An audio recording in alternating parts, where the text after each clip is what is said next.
Sekali lagi di Alkitab ada larangan jangan nikah dengan orang-orang yang tidak seiman, itu ada aturan. Ya, kan? Tapi sekali lagi pemuda-pemuda Kristen kadang-kadang kitabnya diabaikan. Ya tidak pemuda atau orang Kristen sendiri kitabnya juga diabaikan. Contoh yang menonjol Bapak Ibu, sukar sekali bagi orang yang kaya bisa masuk surga. Lebih mudah seekor unta masuk melalui lubang jarum daripada orang kaya masuk. Diabaikan kitabnya. Lah nek ngreken niku gak iso masuk surga aku. Kudu melarat.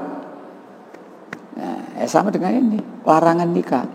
Ada larangan nikah dengan orang yang tidak seiman. Tapi enggak diperhatikan ini. Ya kan? Nah, dia punya dalil pokok seneng. Tapi mengapa mereka mengabaikan itu? Dan sering terjadi nikah dengan penganut agama lain, terutama dengan orang Islam.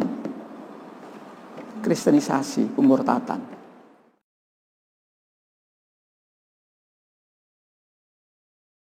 Oleh karena itu Islam jelas. Terutama 1, 2, 3, 4 itu musyrik, harga mati itu sudah. Wala tankihul musyrikati, ya, hatta yumin. Sekali lagi di Alkitab ada larangan jangan nikah dengan orang-orang yang tidak seiman, itu ada aturan. Ya, kan? Tapi sekali lagi pemuda-pemuda Kristen kadang-kadang kitabnya diabaikan. Ya tidak pemuda atau orang Kristen sendiri kitabnya juga diabaikan. Contoh yang menonjol Bapak Ibu, sukar sekali bagi orang yang kaya bisa masuk surga. Lebih mudah seekor unta masuk melalui lubang jarum daripada orang kaya masuk.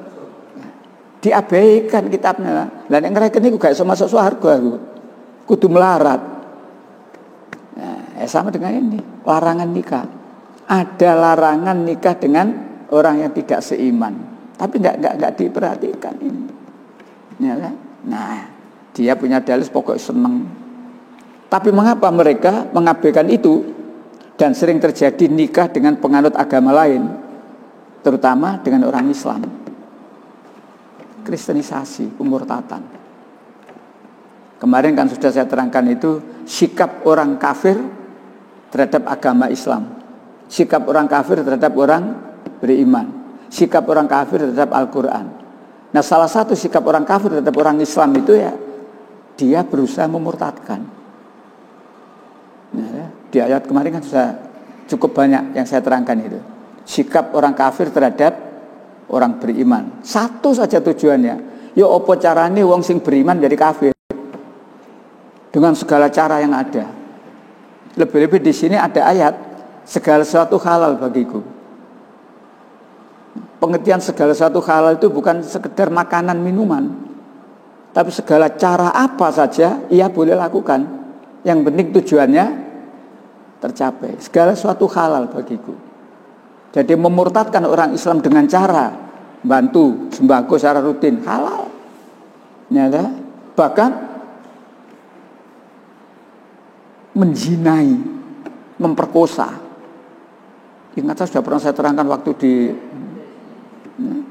jadi seorang murid madrasah aliyah perempuan itu yang biasa sehari-hari naik bemo, naik angkot itu. Kemudian suatu dibarengi dengan seorang perempuan juga yang berjilbab. Tapi yang ini pura-pura Islam. Akrab. Setiap hari ketemu di angkot, akrab.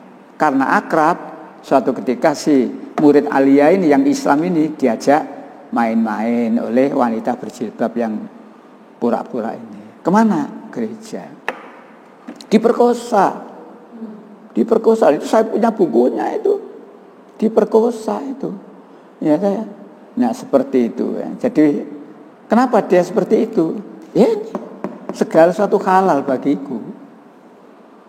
Jadi yang penting tujuannya tercapai.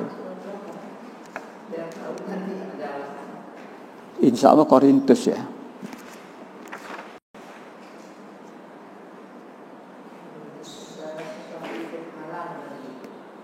Bentar ya.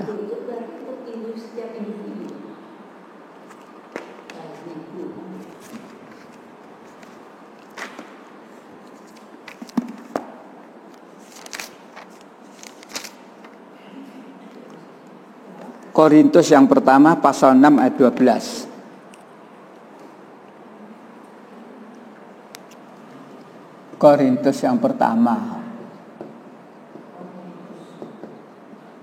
pasal 6 ayat 12. Jadi Korintus itu di sini mesti didahului surat Paulus yang pertama kepada jemaat Korintus.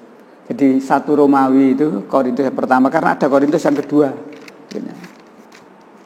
Di sini jelas, ya. Segala sesuatu halal bagiku, tetapi bukan semuanya berguna. Segala sesuatu halal bagiku, tetapi aku tidak membiarkan diriku diperhamba oleh suatu apapun. Ya. Jadi masalah halal di sini bukan sekedar makanan, ya, tetapi segala cara apa yang ia bisa lakukan, ia lakukan untuk mencapai tujuan. Walaupun ini juga menyangkut makanan. Makanan adalah untuk perut dan perut untuk makanan. Tetapi kedua-duanya akan dibinasakan Allah.